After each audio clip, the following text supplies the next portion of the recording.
Goal of today is to talk through growth and efficiency through labor arbitrage, a bunch of fancy words to talk about what's going on in the insurance industry as it relates to virtual assistants, what some would call virtual employees. So we'll talk through that. I think the chat is now open. So during this time, feel free to blow up the chat. Kicking off, growth and efficiency through labor arbitrage. We're going to talk about the virtual assistant channel today. So I think Mo messaged me this the other day. He's like, I could not have think of a better panel for this. And I totally agree. Really, really excited to welcome these folks. We've got Mohammed, Monica, and Jason here, all of which work in the insurance agency world, either own or operate an insurance agency and work in the virtual assistant world. So if y'all wouldn't mind, Monica, for a bunch of people that don't need introductions, if you wouldn't mind introducing yourself, giving a high-level overview. Monica, we'll start with you guys. You can follow on from there. Yeah, my name is Monica Dwani. I've been in the insurance industry now for a little bit over 18 years here in beautiful Massachusetts. I am a managing partner at Capital, which is owned by Troy Thompson with David Carruthers and myself. And we are really excited to be here today to be talking about, we all call them very differently. Jason is BEs, Mohammed is BAs, and I am virtual professionals, but they're all awesome people. So we're just talking about people today, right? Right. So that's it. We just want to share our knowledge and, take everything we've learned through our years on the industry and make it work for others. That's just basically what we're here for. Amen to that. I love that, Monica. I actually did not know about the virtual professionals. I knew Jason's terminology. So Jason, if you want to take it from there, give yourself an introduction. Love to hear from you.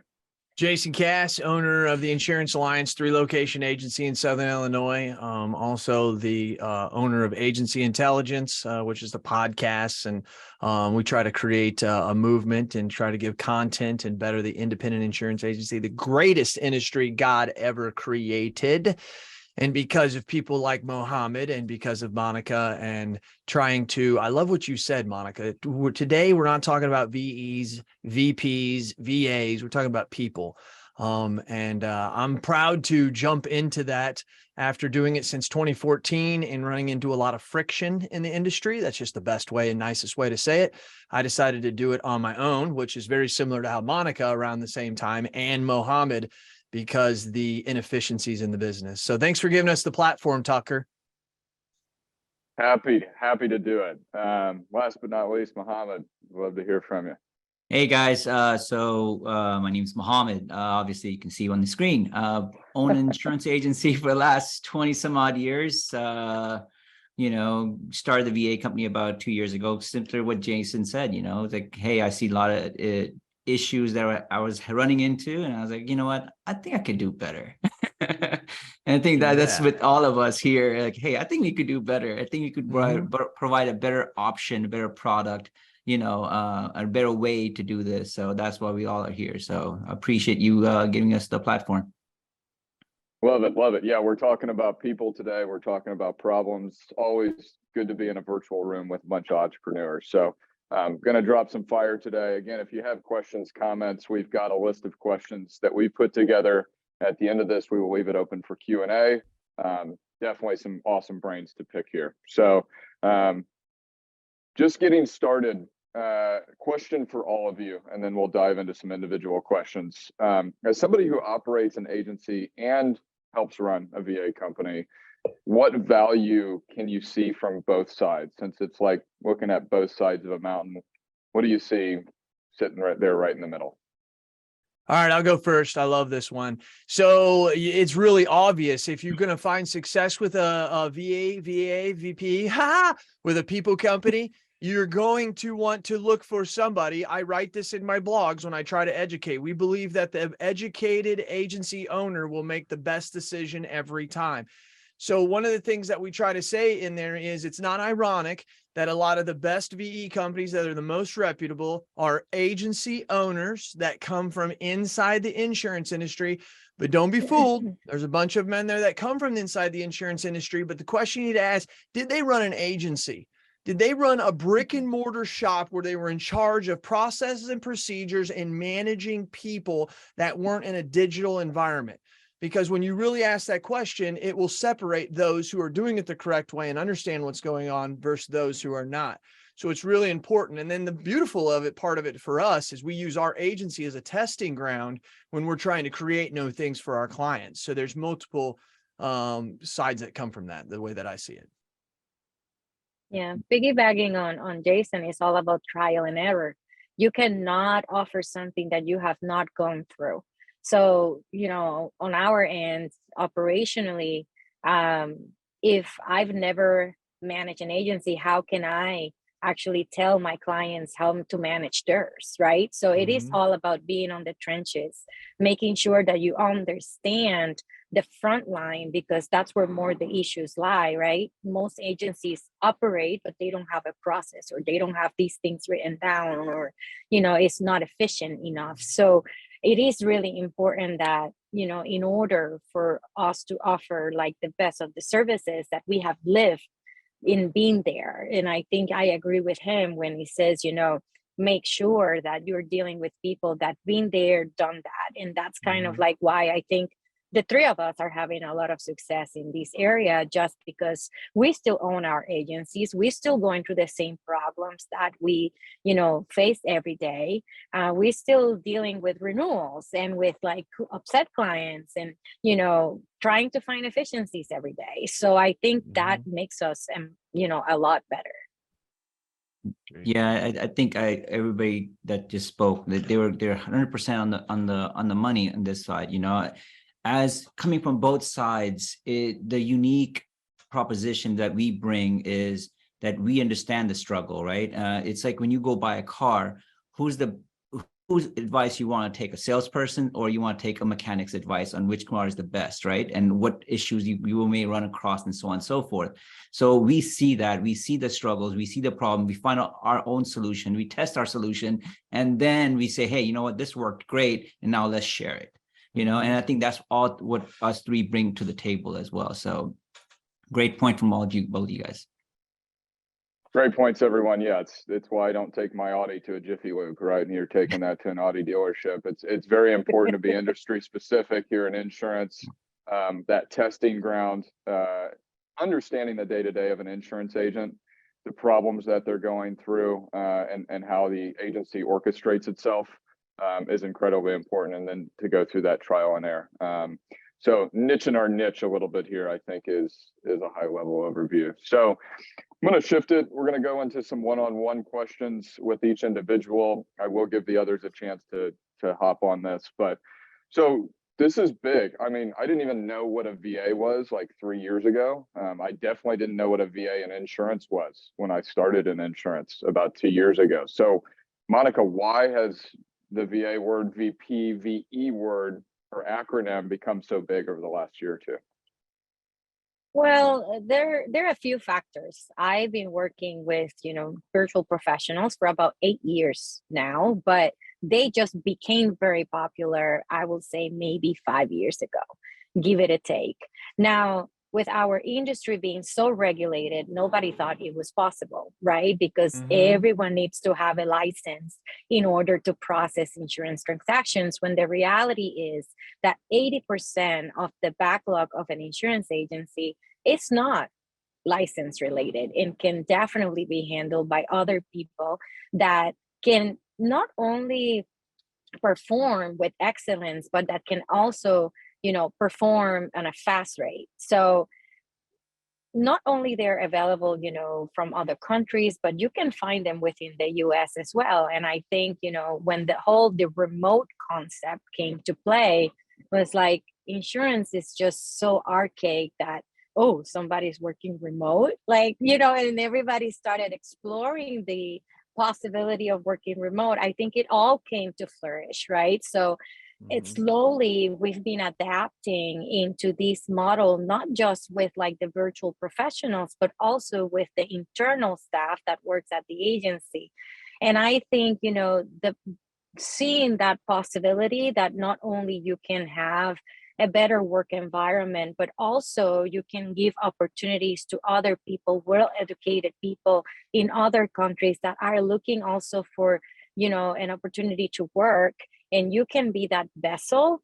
It's also an intriguing one. So I think, from all spectrums, it's just a great opportunity for people and for us as an industry to explore it. So from that end, I think, that's why it became very popular, is just because it's another way of us generating more work, covering areas, and also, keeping through to certain revenues and profitability that we have to keep in the agencies as well. So it was just a mix of everything at the same time, I will say. It is. Mohammed, you want to throw anything on that? I love this question. Yeah, I mean, I think a lot of it has to do with technology as well. I used, before I got into insurance, I was an electronics engineer, right? So at that time, we were doing remote, executive employees. And at that time, we were using ISDN. I don't know if you guys remember that or not, but it was a way of doing internet, but it was called ISDN. There was no DSL. It was ISDN. But at that time, remote employees were going on, but it was for the ultra preferred and ultra executives and stuff like that. But now the technology, the internet's getting faster in these remote countries and everything else. I think this is becoming more and more and more popular, and you'll probably see, more, either third world countries or smaller countries that didn't have access to internet now have access to wideband internet. And, so this is going to get much more bigger, and it's going to make us much more connected as a human, as a community. So this is the way of pretty much of the future. So that's why it's kind of getting more and more popular. Cost effective also, it's another issue. So, that's also helps out, like Monica said, So to me, I like to study things more and think about more things than I probably should. And the agricultural business, it's something that happened 80 years ago.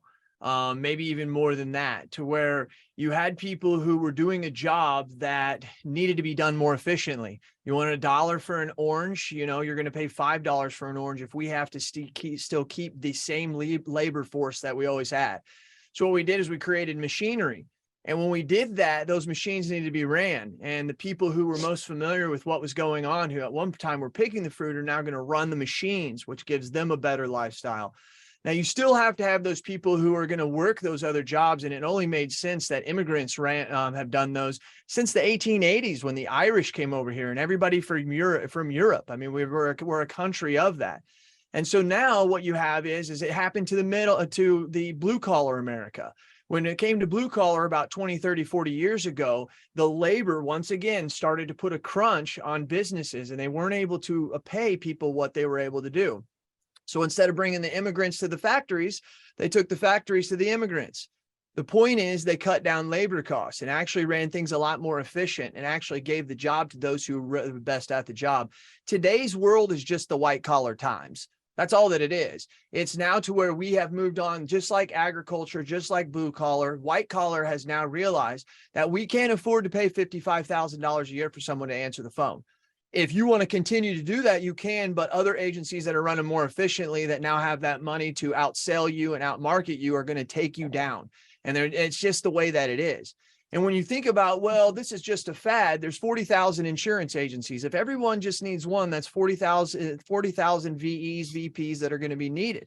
Now, if you think about that, that's not enough. There's not enough VE companies out there. Now, believe me and Monica and Mohammed would love it if we were the only ones, but that's just not the way that it's going to be. So you're going to start to see more of these. And when you do, that's why it's important that you start to ask the right questions. So this has become a hot topic, and it's only going to become more of a hot topic as we start fighting, number one, now a labor shortage, not to mention that now you're throwing in there. And I'm just going to be honest with you. I've told my staff this, and they agree. On a majority of the projects and tasks and processes that need done, my VEs will run circles around my licensed staff. And it's not because they're better, it's because they enjoy the work and it fits who they are. Great answers, everyone. Jason, you always get me fired up. So to give a synopsis there, A highly regulated industry is changing very rapidly. Tech is at the forefront of that. We're seeing labor shortage. We're seeing margins change, increase in competition, which means we have to change the way that we do things to be more cost effective and give new people an opportunity to help us run our business in a better way. So next question here, Monica. I get this, I hear this. I'm worried that when I hire a VE, a VA, a VP, I'm going to have to work behind them. I'm going to have to spend time training them. You know, it's going to be greater than the time that I'll gain. How would you respond to this? Flash news, you do. You do have to spend time with your people. I mean, it's just, are you going to hire a producer and let them run the way they want to run? Or are you going to hire a producer and tell them this is my recipe of success and this is how you succeed in my agency? It's the same. It doesn't matter where they're from, what title they have, licensed or not licensed.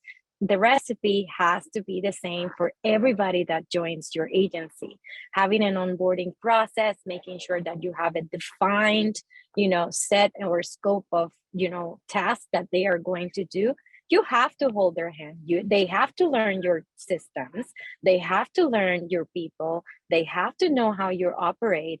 And nobody is going to walk on your door and know exactly what you do unless you spend time explaining it to them. Yes, you have to spend time with your people because it is people. They're no robots. They're no AI, right? So, that's my raw answer to that, because there is a misconception that somebody's going to come into your agency knowing exactly how to run your process or your agency, when that's not the reality of things. They're people. I love a direct answer to a direct question. So at the end of the day, time invested is time gained. And it's why you call them a virtual professional or employee versus an assistant. They're a part of your company, your culture. Jason, Mohammed, any bullets on that as well?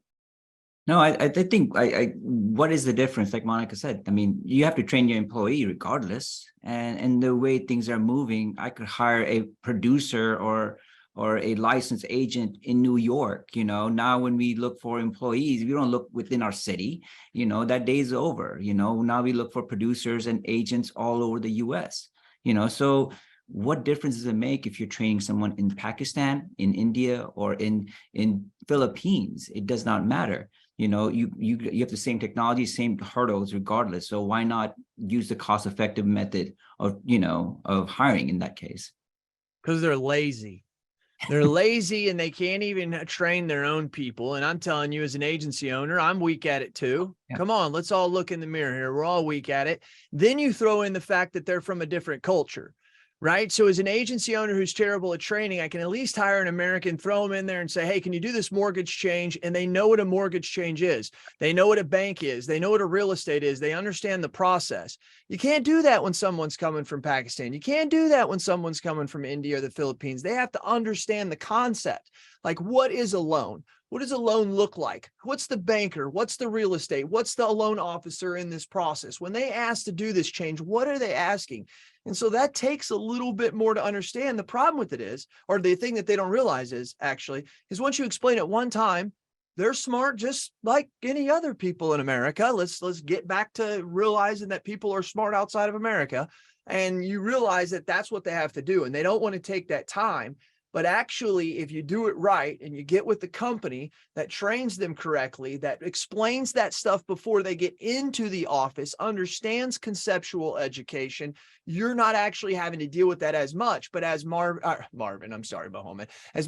and Monica said, you still have to train them. I've never known anybody that I have to hire that just knows how to work QQ Catalyst. Just haven't ever found them, So it's common sense. We got to quit being lazy. Love it. If you didn't think we brought the right panel together for this talk today, then now you know why. So, dude, we're passionate about it. There's a reason why we got in this, Tucker. I didn't get into it because I needed another company. I got into it because the independent agency needs to be knowing the questions to ask, and they need to be educated. And there's not enough Mohammeds and not enough Monicas and Troys or Andy Priestmans to be involved in this. Could not agree more. It's Wyman Insurance. It's an industry that is rapidly changing. We're going to see more and more of that over time, and it presents itself an opportunity for anybody who wants to take it forward. So, do you see VAs taking away jobs from full-time employees, from the American workforce? Should I be worried about this? Is this a problem? Monica, what do you think? Can you repeat that again? I'm sorry, Tucker. So do you see virtual assistants, VPs, VEs taking jobs away from full-time employees? What would be a No. W-2 employee in the United States? Should I be worried about this if I'm looking at the labor market in the United States? No, that's the wrong mindset, right? Because they are a complement to you. And I mean, that is the question that we get, usually the hesitation from most of the staff that has not been instructed carefully on what a VA, a VE, or a VP is. You know, right now we have about 10,000 people leaving the agency, you know, every month, every couple months. You know, there is a lot of people retiring, and we should actually be taking advantage of these people that want to work in our industry and developing them so they can help us in the future develop other people in the States that want to become part of the industry. So as I see it as an opportunity for those that are retiring to teach a younger generation what actually insurance is and how do they work, and actually transfer that work ethic and that knowledge. Because right now we're going to hit to a point where we are not going to be able to hire licensed people unless we get very, very creative into going in high schools or colleges or universities to instigate that this industry is amazing and they should be joining our industry. Otherwise, VAs, VPs, you know, VEs are going to be taking over this industry because they are the only ones that are right now interested on working in it. So I see it as a complement and as an opportunity for us in the future. I love it, Monica. And, you know, we got to be comfortable with being uncomfortable. This is an uncomfortable question, but it's the reality of the industry. It's about efficiency and it's about evolving and changing with the times. And that's what we have to do. Jason, It's And about education. it's about Education not being plays a big part. emotionally connected to your people. Okay. There's an emotional connection here. And my staff told me that as we hire VEs, they become less burnout on their work. Have we ever defined what burnout means? Does that mean that they're tired of the industry, or does that mean that they're tired of doing the work that they're doing? Sarah Beard in my office earns a lot of money. And for me to give her a job where her job is the data entry into a management system is almost degrading work for someone like her. It makes her overqualified for the position. It doesn't make her fulfilled when she goes home. But yet when you take that work off of them and you give it to people who are literally good at it and trained from a small age in another country to be able to do that in America, and then you are giving that person a higher level job, you're actually giving them more worth. You're making them feel as if they are actually committing and getting something done on a daily basis. So we may not be taking the work of full-time employees. What we're doing is we're actually giving them back the job that they loved and taking away the burnout that they hate. That's the way that I see it. I couldn't agree more. What Jason said, you know, it's hard to find an agent who is detail oriented, loves to talk to people, loves selling, and, you know, and can make sure he cross his T's, dot his I's, the whole 9 yards, right? So it's hard to find one sales producer who's good at everything. So why not take that person, find out what they're passionate about, and let them work on that passion, you know, and all the other crap, let somebody else do, you know, find someone who is detail oriented, who loves numbers and just put their head in the paper and just cross the T's and dot the I's. Let them do what they want to do, right? So it's not taking away a job. It's basically putting blinders on and saying, I'm going to focus on what I love the most and let someone else focus on what they love the most. A great 100%. example. Go ahead. A great example is as simple as we all know high value producers are awful at following process and are awful at details. Can everybody agree? All right, man. Right? When you put a salesperson into, you have to follow this process, you have to follow this onboarding, these are the things that need to go in the management system, that producer actually fails more than 90% of the time. But when you actually set up that producer with a person that can actually take care of their onboarding of a client, or can take care of the intake of that client, that person actually ends up selling more than 60% more that they could possibly do by themselves. So see it as a compliment. You have to find the people that complements you in order to grow. And that's exactly what we are doing, but at an agency scale, not just for each person, right? So the possibilities are endless. We just have to stop with the mindset that this is here to actually take jobs away. It is not. It's to complement how much you staff and yourself can grow if you do the right thing and you learn how to delegate. That's about it. You just have to learn how to delegate. I think, Tucker, you should get a couple of these questions in the chat, because there's one that somebody asked in there. First of all, everybody needs to compliment Tucker on his shirt. I mean, will somebody say something? My God, some people think it's beautiful and some people can barely look at the guy. So anyways, one of my sales guys told me I looked like a second grade math teacher today. So, but I'm here to educate. He's I'm here not to too learn, far off, but you're fine. rocking I'm it, okay Tucker. with that. Tucker, Thank you. you're rocking it. You're Thank rocking you, it, dude. Jason. Let me ask you right has- here. Excuse me if I say her name wrong. And I'll read this out loud so that Monica can hear it as well. One of the things that says, do most agency owners, oh, I think you answered it. I'm sorry, Monica. Do most agency ownership ship laptops to VEs in the States, or you allow them to use your own devices? That's a major question we need to help answer right there. You need to own the device, because you need to be able to have security on the device. You need to be able to lock the device down if you need to. You need to be able to go back and see what they were doing. You need to know what kind of encryption they have. You need to know what they're using. So this is like a no ifs, ands, buts about it. You spend the money and you pay for that equipment, and then you get the security loaded on it, and then you ship it to them if that's how you're doing it. Please let me know if I'm wrong, Monica or Mohammed, in that. No, 100%. No, That's 100%. Yeah, that's like it's not the first question. Like, security should be the first question you ask when you're looking at VA companies. Hey, how is my data secure? A rogue VA can destroy your agency, literally, so you have to, but that's excellent point right there. There's no way my VAs are using their own computers that they're playing games on and doing what else at nighttime. No way. So good question. Sorry. Great stuff. The other one from Terry Lee here was, what percentage of the panel's workflow is VA versus traditional employees? Good point.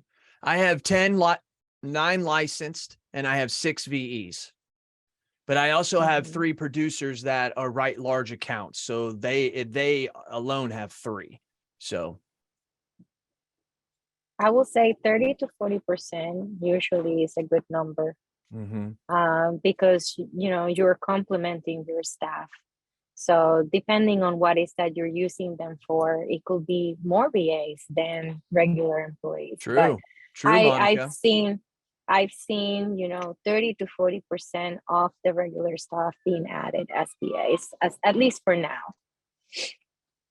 Yeah, within my agency, we run it as an assembly line, right? There's a reason why GM and everybody else does it as assembly. So our VA starts something, our producer does something, and then another VA kind of finishes it off, right? So I always call it a relay race. My whole process is a relay race. You hand off the account, the file to the next person does what they need to do, go to the next person.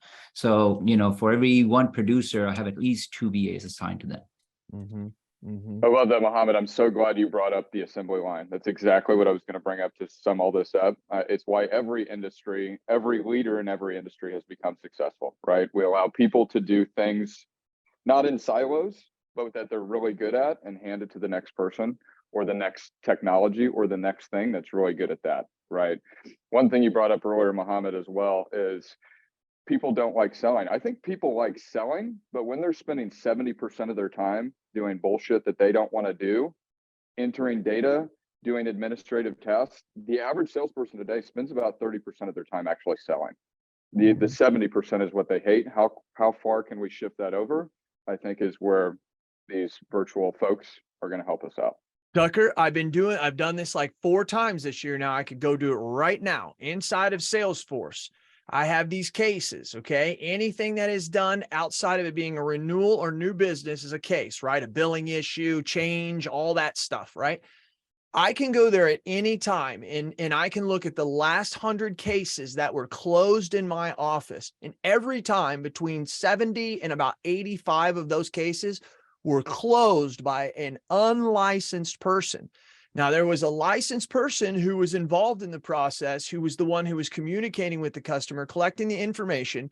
But at the end of the day, the person who finalized it, the person who did all the things that we wish our licensed staff would do that don't do because they're too busy doing things that they shouldn't be doing and that the VE should be doing, that's all that stuff that's being done. So think about that.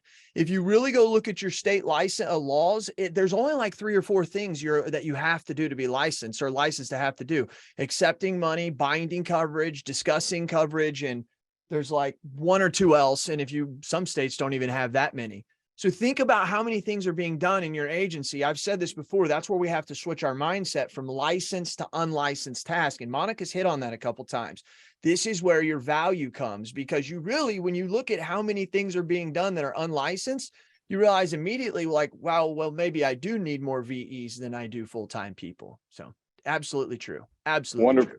Wonderful point, Jason. Yeah. And it relates really well to Terry's question right now. What's the first step? For an agency? It sounds like understanding what a VA can do versus what your full-time employee can do. And then you can say, all right, I can use these tasks. I can onboard this many people. This is how much time I'm looking to save or invest in. Getting the structure started is important. It is also understanding where your needs are inside the agency, right? You got to assess what can be delegated, what doesn't really need to be done internally, and then where is your staff spending most of the time in? Because that's a very, very important question. You can meet with Mohammed, you can meet with Jason, you can meet with me or anyone that owns a VA agency, and the first thing that they're going to ask you is like, what are you thinking on those tasks are going to be? And if you don't have that clear, then you're not ready. So you need to go through that exercise to understand what your need is first. Yep, great book. If you haven't read it, start with the why. We should always do that in any situation, right? So we've got about 23 minutes left. I want to keep things rolling here. So Mohammed, so we talk at Insured Mind a lot about automation, a lot about the things that we can do and the power of automating tasks. What role does a VA play in between those automations? How can they make them that much more powerful? I think as automation grows, I think Jason gets geeked out about this kind of topic right here, when it comes to AI or APIs and stuff like that. And I know we talk about this in our AI brain shares and stuff like that. So, I think as the technology grows within the insurance industry, when it comes to APIs or AIs, I think the VA's task would be much more will get centralized, right? It will be much more specific. I'll give you a perfect example. Before, our VAs used to go ahead and go to companies and download all the documents. We use a company called Adapt API, right? And guess what? That's gone now. So now my VAs don't do any of that. My VAs will just go in and go to one centralized folder and grab the documents and attach it where they need to go. So there's lots of things that VAs were doing, and due to automation, due to API, that is changing. Where do I see it? I see it becoming more specific. All the intakes form, as chatbots become more popular and much more smarter. I think a lot of that conversation that VAs or intake forms that VAs may be filling out over the phone may be disappearing as well. So I think the VA's job is where it was very broad initially, but now it's going to get smaller and smaller and smaller, So, but there's lots of automation, especially with Insured Mind, that I know I'm a big user of Insured Mind, and there's lots of things I was doing before, that I don't do. I tell my VAs, oh, go click on this button right here, and and just stop. You're done, and let the automation do the rest. So I think it is still helping, but VAs are still the one that actually hit that button and make it happen. So I don't think they can happen without it. I don't think automations can happen without VAs. Now, you could have somebody in your office who's really sophisticated at it, but I have to say my staff is some of the best out there. But when they realize, like, okay, after you make a change, you have to go and you have to click this. And then, as he said, it automates through. But hey, once it does get to this stage, when you get the notification, you have to go back in and click this. Automations are not perfect yet. And I don't really know how we could do automations without, because I sit there and I watch what they're doing as far as automations, the VEs, and I'm thinking, oh my gosh, there's no way I would remember to do all that stuff, right? But it's what they like to do. It's what they take pride in. It's what they understand. And they understand that that's their job. And I don't think it could happen without. I really, truly do not. 100%. There's a reason why we still have employees. There's a reason why the independent agency is still a thing, right? We need these people in between the policy, in between the carrier, to give them the service that they need. Quick question for everybody. Maybe everybody can give one answer. What are the top 3 out of 3 most important tasks you would utilize a VA, VP, VE for? Kind of a broad question. Yeah, well, I'll tell you what everybody always asks for, but then I think that they can be utilized in different ways. Everybody always wants them to do quoting. Everybody wants them to know if they can do changes, right? Can they do an auto change? Can they do a mortgage change? Everybody wants to know, can they answer the phone? The answer is yes to all of these questions for almost every one of us, I'm assuming. Okay. We give you a list of 53 tasks that we send that out before we have our meeting. We send it out and we say, here's 53 tasks that our people are doing in an agency. Which one's the most do you like? But normally it's quoting. Usually it's anything that's kind of helping the CSR, policy checking. They always want policy checking. But like, we were doing policy checking, and I don't know about Monica, but I know Mohammed just mentioned it. Like, we had VEs that were saying, I want to check this commercial policy versus this commercial policy. Well, you can actually create robots that do that now. And the VE just listens to what the robot says and then takes action on it. So, I mean, a lot of different things now are being taken care of, but those are some of the ones I get the most. I will say on my end, we do a lot of lead generation. So a lot of revenue linked tasks. It could be the marketing is huge, managing the social media, blogs, newsletters, all that stuff. Then the renewals is a huge one when it comes to like the backlog of the renewals. Like Jason said, the quoting.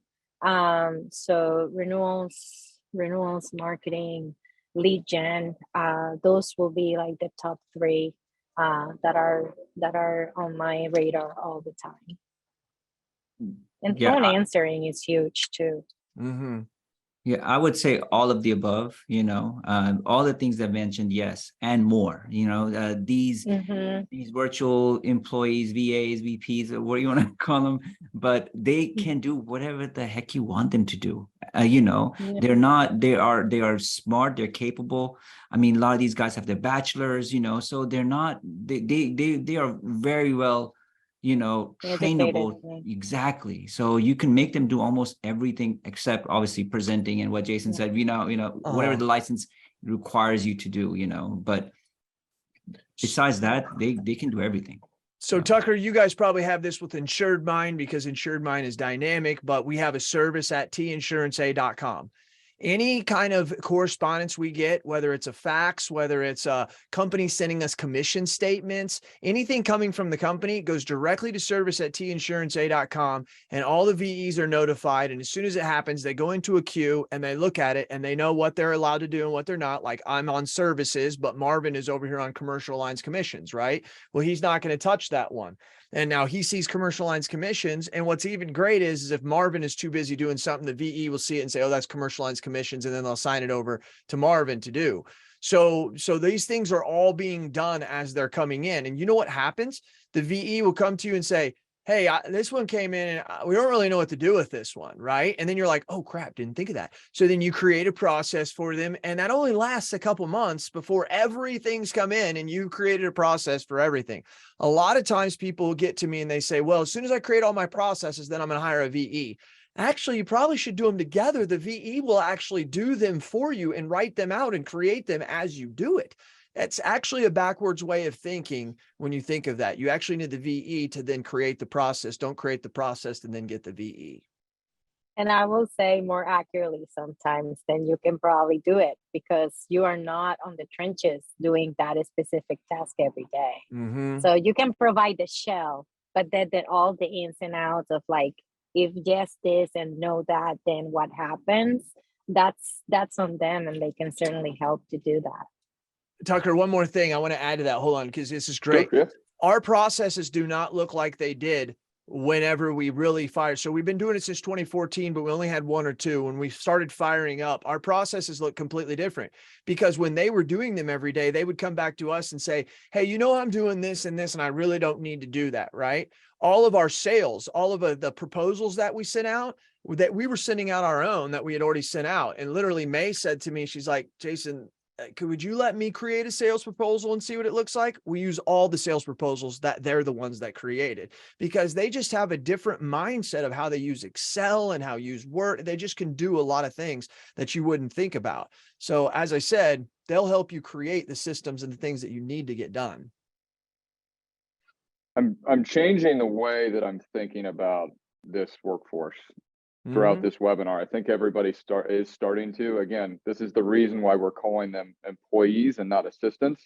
Yeah. If we're willing to invest time, if we're willing to train them, if we're willing to do it with them, build process with them, it's an employee that you've now Yeah, what the gained. hell's an assistant? No, they're not assistants, you know, but they are. Mohammed told me, he came to me, he said, Jason, I'm not changing my damn name. I said, okay, Mohammed, that's okay. Okay. We love Mohammed anyway. Yeah, we do. Well, see, I think his website just got updated. He started while we've been before talking, me, so he has the best excuse, right? It was already that. You can't change the brand after it's there. So here's a controversial one, since we've got 3 different companies here. Which VA company should I work with? How do I know who to work with? I think it goes back to your agency. You really need to start doing some soul searching and as what is important to me, right? I have a lot of companies that came and asked me, hey, agencies that came and asked me, hey, do you have Spanish speaking, VAs? Yeah, but they're not in Mexico. So you may want to find a VA that is in Mexico that's proficient in Spanish, right? So that may be your need. So you need to figure out what your need is. And then at the same time, interview different VA companies and see what's important for you. You know, it's not which company you should work with. It's the what question you should ask is important, right? You know, security is, like I said, it's super important. A rogue VA can really destroy you. You know, I think it's crazy for an insurance agent just to go on some website and it's like Craigslist for VAs, and you find some Joe Schmo you have no control over, no connection with. No, you don't know him from Steve down the street, and you're gonna give him access to your management system. I think that's like the most riskiest thing you can do. So I think security is one question. You know, those are the right question you need to ask, then figure out which company you should work with, you know. Mohammed and Monica, I got this article coming out next week. And what it is basically every question that you need to ask. I break it down into 3 people, their people, their process, and their protection. And then I give questions on everything that you should ask on all of these. And I mean, I'm serious. I want you guys to know, this is a great thing to have for your industry. But I talked to a guy last night that had $180,000 and he's in a lawsuit with a company that did him wrong. These are real type things. I'm actually sometimes thinking about getting a class action lawsuit on this stuff. The point is there's actually very good VE companies out there. You've got a Cover Desk. You've got Monica and Savato. You've got VA Simplified. You've got Lava Automation. You've got Virtual Intelligence, shameless self-promotion there, right? There's probably some others out there, but I want you to know these are the questions you've got to ask, and you've got to be serious. And there's starting to be a lot of them that are coming from outside our industry, like they're doing healthcare or they're doing lawyers and stuff. You guys all know that there's no industry like the independent insurance industry, right? We are our own breed, and they have to be trained that way, and they need to come with that kind of backing. But this is a very, very important question when you ask about their people, ask about their process, and ask about their protection. That's the important thing. Yeah, and you know, security was one of the biggest issues I had with other VA companies, right? So when we started this one, that was the main goal. You know, it's like, hey, I want protection, I want boots on the ground, I want, you know, a manager, someone who can find this person, go to their house if they did me wrong, you know, and grab them by the collar if it turns out to it. You know what I mean? So you got to have that connection from that perspective. You know, so I think security is one of the biggest questions that every agency should ask every single VA company. How is my data secure? We're in risk management business, guys. So we should be managing our own risk from that perspective. You know, so VAs can be a wild west if you look at it from some point of view, but so that's why you have to really basically figure out who you're going to bed with. And at the same time, contracts, right? I mean, you have to look at your contracts. What happens? You fall in love with this VA. 1 year down the road, 2 years down the road, pricing changes. How is all that going to work out? You know, so that's something you really need to look at. Yeah. I think, you know, check mark to everything that Mohammed and Jason said. And then the other thing is like, you know, the three of us can sit here and tell you why we are so great or why you should work with us. But the reality is that you're not hiring me, you're not hiring Jason, and you're not hiring Mohammed. You're hiring somebody else that works for us. And you should have the opportunity to talk to those people, to talk to those, you know, individuals that are on the roll call to get a job and that are aligned with your agency. So, you know, for us, we take pride on having a process where you interview the people and you get to choose who you want to work with based on your personality. And I think that's really important because, again, we're dealing with people.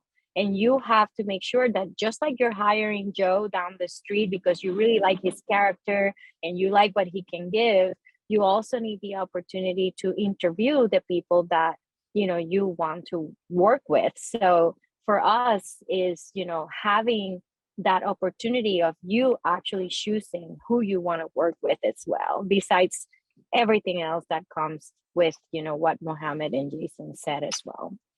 You know, one thing I'd like to add what Monica said is, you know, when it comes to these people, you have to understand the mindset of these virtual employees or professionals or VAs, that they come from, they're not gonna have the same outgoing crazy personality as Jason, me, or Monica do, you know, so they are gonna be a little bit more timid. They come from a different background, right? They grew up in a different environment than we did, so they're not going to have that personality that you're looking for that may jive with everybody else. But one thing I've noticed with virtual employees or virtual assistant is they grow, they mold into your agency as you bring them on. They're very timid in the beginning because they come from oh, you're my boss, I should be kind of, you know, kind of be somewhat submissive. Well said, Mohammed.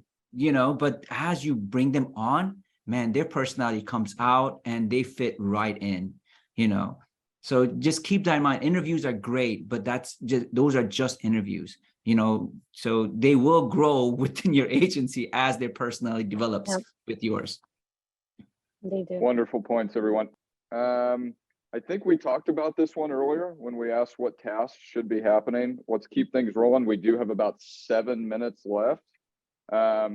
So here's the question. I think we've answered this a couple times already, but why are we referring to VAs as VEs? I think we know the answer, but Jason, if you want to dive in. Yeah, it's just a morphing, and I'm going to be completely honest, as I always will be. It's marketing. Okay. It's marketing and letting them know what type of person that I regard them to be. Right. And professional is not any different than assistant. That is not any different. It just happens to be that when we started our company, we decided, hey, this is the way that we see them.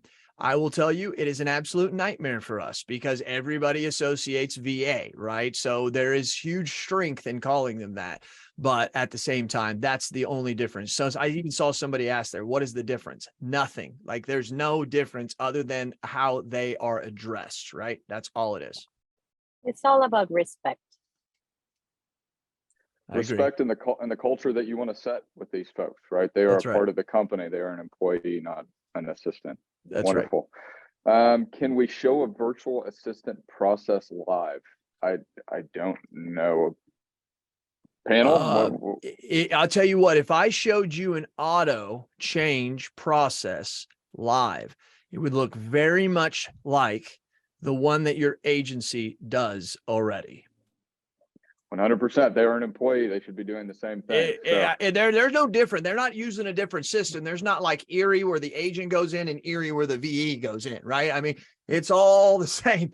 Yeah. It's the same thing. So Kimlin, I think that is a wonderful thing to do outside of this webinar with one of these lovely folks, whoever you choose. I'm sure they can show you what their company is able to do. Shameless sales pitch for anybody. Mhm. How do we know how to scale this up? I mean, we talked a little bit about the ratios earlier.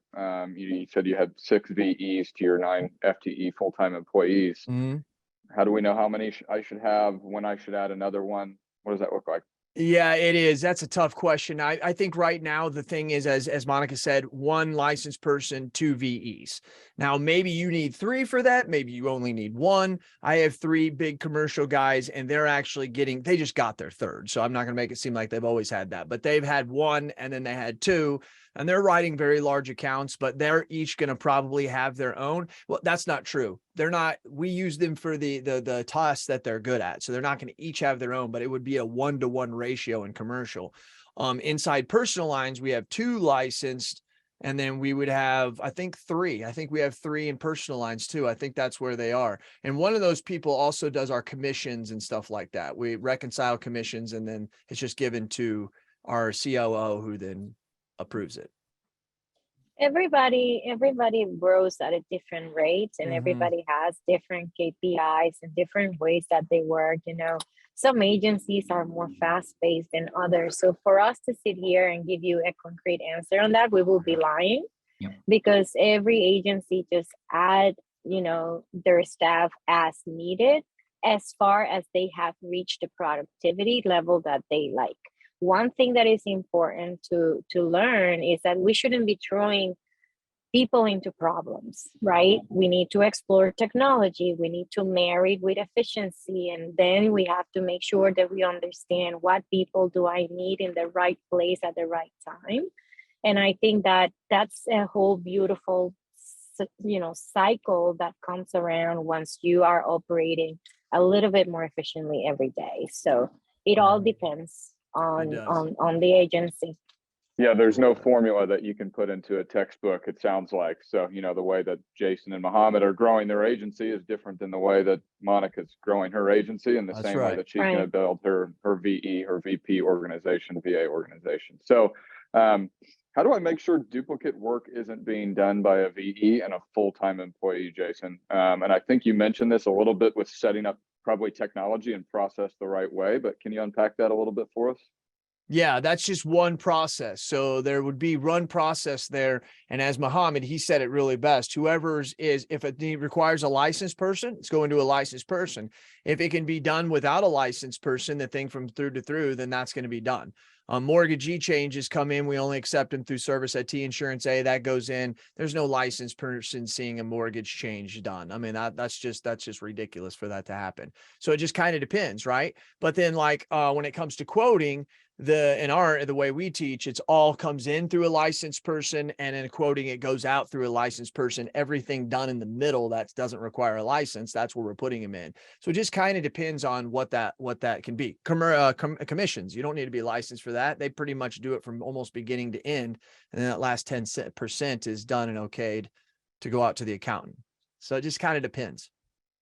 So within Insured Mind, right? So way we have it within our personal line pipeline, we have columns, and those columns are for either licensed task or unlicensed task, right? So if I'm a producer and I'm on looking at this column, that's my column within that pipeline, and that's what I need to worry about. If it goes out of that, I bounce it back and forth, So if it's out, it goes to a VE or VA task, and they'll work on that. And so you can make sure within your process that this does not overlap. There's no duplicate work from that perspective, So it can be done. It's with Insured Mind is very simple.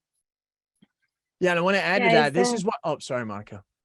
No, I was just gonna say it's the W's, right? Like the what, the when, the who, and just move on. And as far as that's clear with everybody on staff, you will be fine. But again, a defined process is extremely important.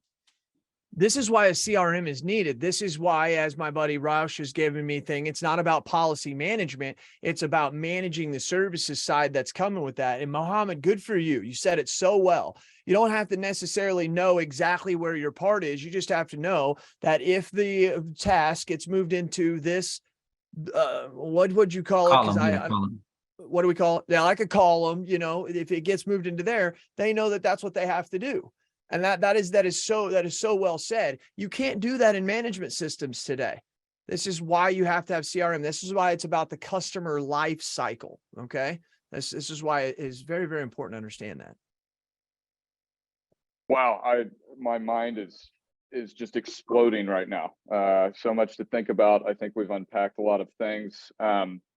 So somebody was asking about contact information. We will send out the webinar recording after this with everybody's contact information. Any final thoughts, Mohammed, Monica? It's not, what I have to say is thank you for having me. Insured Mind is an awesome thing. I got to get out of here. I have another appointment. I'm sorry that I'm actually leading. Okay. So I apologize. Raushin, I love you and I'm sorry to leave early. Thank you, Tucker, for allowing me. Monica, Mohammed, it's always good to see you. Monica, Mohammed, any closing thoughts? No, just, for everybody out there that is thinking about, wanting a BA, a VE, a VP, it's not impossible to, adapt this line of work. But most importantly, you just have to define what is really that you want for the future of your agency. That's the most important thing.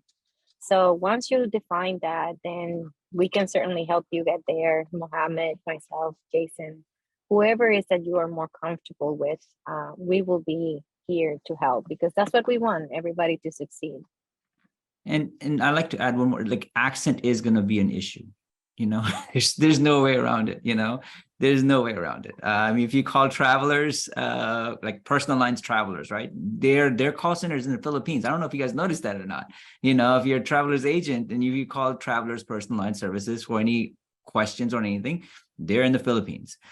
So and their accent is awesome, but accent will become an issue. You deal with that when you call American Express or your Visa, their call center somewhere else. So accent is something you are going to have to get over time, so you have to look within your agency, say, look, is that an issue? If that is, then maybe that's something you will have to get over. So accent is one of the topic that pops up, when I talk to different agents, like, hey, what about the accent? Is it too thick? I was like, well, yeah, they're not from the US, so it's so funny, Mohammed. I always said, where you're talking to me, I have an accent. My first language is not English. I've been here for over 20 years. So if you can talk to me, you can talk to them, right? Like that's always my answer because it's so funny. And we all have accents, Yeah. I'm in Massachusetts. You can tell because I say Boston and it's like with an A. And you can tell Tucker is from Texas. So accents are a beautiful thing. That's kind of like how we kind of like go around that question all the time. I think you're right, Monica. You said, but everybody has an accent. People in America have an accent. If you take them outside of the US, they'll say, you're from America because you have an American accent, so I love it. You have to train your ears to kind of listen to everybody differently. So my Midwest accent has dissipated. I now have a Texas accent. I don't know if some of my sales folks would agree that I'm a true Texan, but hey, we're all from somewhere. So wonderful webinar today. This was awesome. We'll send out the recording. If you have any questions, feel free to reach out to these lovely folks and have a wonderful day. See y'all. bye, guys. Thank you. Bye.